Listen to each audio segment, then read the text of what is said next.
Les doy la más cordial bienvenida a nuestro segmento Lo han preguntado en privado. En esta ocasión vamos a abordar temas relativos al derecho notarial, específicamente la apostilla. Para ello nos acompaña la licenciada Cintia Arroyo. Gracias, Cindy. Mucho gusto a todos.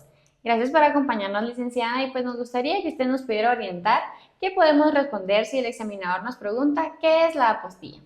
Claro, con mucho gusto, pues la apostilla es un certificado que se le otorga a los documentos provenientes del extranjero. Esto con el objeto de garantizar su autenticidad y la firma del funcionario que lo ha emitido. La apostilla tiene su fundamento en el Convenio de La Haya. Esto quiere decir que se puede otorgar entre estados que son parte.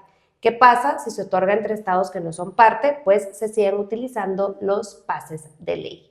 Excelente, licenciada. ¿Y usted nos pudiera indicar cuáles son esos documentos a los que sí les aplica la apostilla?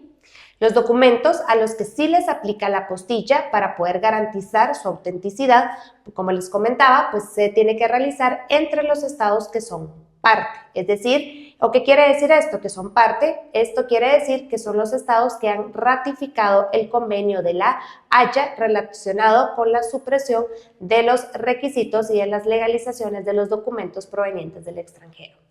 De acuerdo, licenciada, muchas gracias. Y entonces, aquellos documentos a los cuales no se les puede aplicar la apostilla, ¿cuáles serían? Claro que sí, Cindy. En este caso, los documentos a los cuales no les aplica la apostilla son los documentos que son emitidos por los cónsules o los agentes diplomáticos y los documentos que amparan operaciones mercantiles y bursátiles. ¿Qué quiere decir esto? Operaciones aduaneras, esto con el fin de respetar los principios que rigen el derecho mercantil, que es poco formalista y que debe de ser rápido. Muy bien. ¿Y usted nos puede indicar cuál es el procedimiento para que un documento emitido en el extranjero pueda surtir efectos acá en Guatemala? Claro que sí. En este caso, respetando el proceso de la apostilla, el documento pues se obtiene en el país origen, en el país en el extranjero.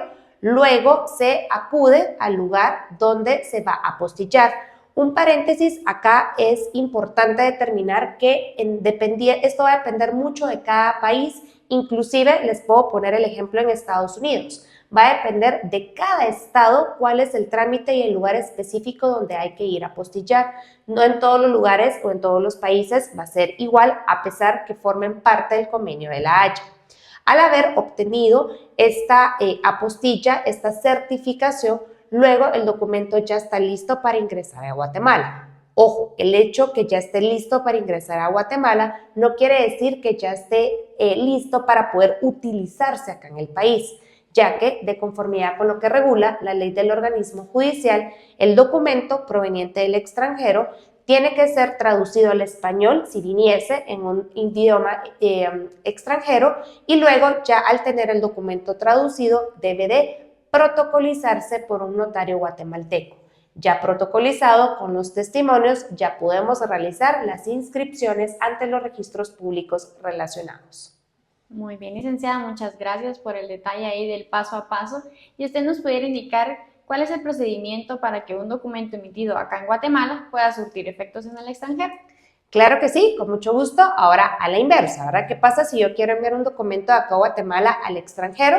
Pues primero obtengo el documento, luego lo llevo al Ministerio de Relaciones Exteriores, ese sí es acá específicamente en Guatemala, a realizar la apostilla. La facilidad que ahora tenemos con la modernización de las distintas entidades públicas es que la apostilla la pueden realizar de forma física o bien de forma electrónica. Al tener el documento apostillado, el documento ya está listo para poder partir al extranjero, y pues ya el país extranjero ya les va a pedir específicamente qué requisitos pues deben de cumplir. En una de estas situaciones también el documento ya puede ir traducido para que pueda surtir efectos en el país extranjero, pero repito, caso específico, análisis de concreto, todo va a depender del estado relacionado. Sin duda alguna, licenciado, pero esto nos da una gran expectativa de qué es lo que nosotros debemos de hacer al momento de ya sea mandar o recibir algún documento, ¿verdad? Y pues agradecemos el podernos ilustrar con su conocimiento relativo a la apostilla. Quiero pedirle a nuestra audiencia que si tuvieran alguna duda o alguna pregunta que se haya planteado en privado, pues nos la pueden compartir por medio de los comentarios o bien a mi correo gerencia@afam.com.gt. Gracias por acompañarnos en este segmento de Lo han preguntado en privado.